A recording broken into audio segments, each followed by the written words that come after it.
Sorciers et moldus, bonjour, bienvenue dans la 6e vidéo du calendrier de l'Avent, Lumos pour un moldu. Aujourd'hui, comme vous vous y attendiez, évidemment, voici l'analyse symbolique de l'arcane de l'Empereur. Alors, une petite idée sur le personnage de l'univers Harry Potter à laquelle nous avons donné les traits de l'Empereur?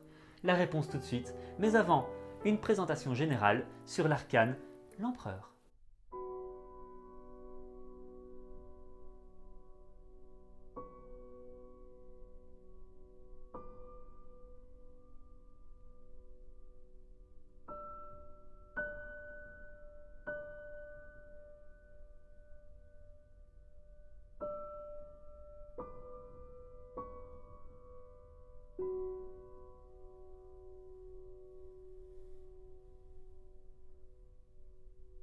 L'empereur symbolise la stabilité, l'appui, l'équilibre, le maître du monde matériel, la solidité, le matérialisme, la franchise et la droiture, la domination, le pouvoir, le chef, le représentant de la loi, la capacité de pacifier ou de régler un problème, la protection, les responsabilités, l'autorité patriarcale à la limite de la tyrannie, le gouvernement, la puissance, le rationalisme, l'ordre. Nous y voyons un homme de profil qui est assis sur un trône, siège d'enracinement dans la matière. Par ailleurs, ses jambes croisées forment un carré, ajoutant à ce sentiment d'ancrage dans le matérialisme et le positivisme. Son corps tout entier est tourné vers la gauche, nous informant que l'empereur se tourne entièrement vers les faits du passé et ne se préoccupe nullement des spéculations d'ordre transcendant ou spiritualiste. Notons que, contrairement à l'impératrice, le sceptre de l'empereur n'est pas posé sur son corps, mais est tenu dans l'air, ce qui marque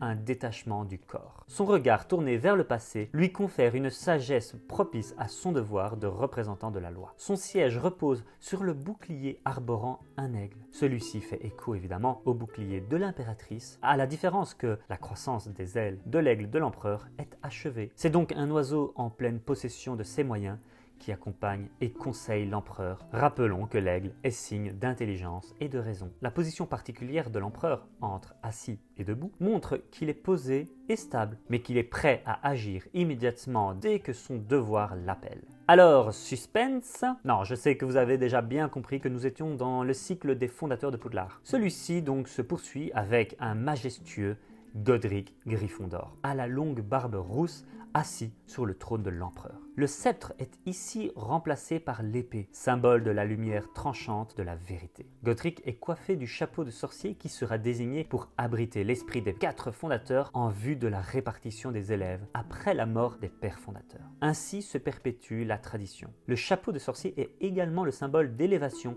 et de spiritualisation de l'esprit vers le ciel. Tout comme l'empereur, Godric siège confortablement mis debout, mis assis, les jambes croisées, signe de dominance de la matière carrée. Nous retrouvons également le bouclier sous le trône avec, non pas l'aigle, mais le lion, l'animal emblématique de Gryffondor, symbole de force et de puissance. Le lion n'est-il pas le roi des animaux? Le rouge domine largement la composition de la carte, couleur du feu et des passions. Voilà, c'est tout pour aujourd'hui, mais nous vous donnons rendez-vous demain à la même heure pour la 7e vidéo qui sera alors consacrée à l'arcane du pape. Comme toujours, nous vous laissons spéculer et chercher par quel personnage de l'univers Harry Potter ai-je transposé cette carte, même si maintenant je pense que vous avez déjà très bien compris de qui il s'agira. Laissez tout de même cours à votre imagination et partagez vos hypothèses en commentaire à cette vidéo et n'hésitez pas à la partager si elle vous a plu. Nous vous rappelons encore une fois que le tarot des sorciers ainsi que le livre illustré Le tarot non officiel d'Harry Potter et les arcanes de la magie sont disponibles sur le site de la Plume de Poudlard et ailleurs. Les liens se trouvent en description. Et pour l'heure, nous vous disons à demain et passez de bonnes fêtes de fin d'année. Allez, tchuss les moldus!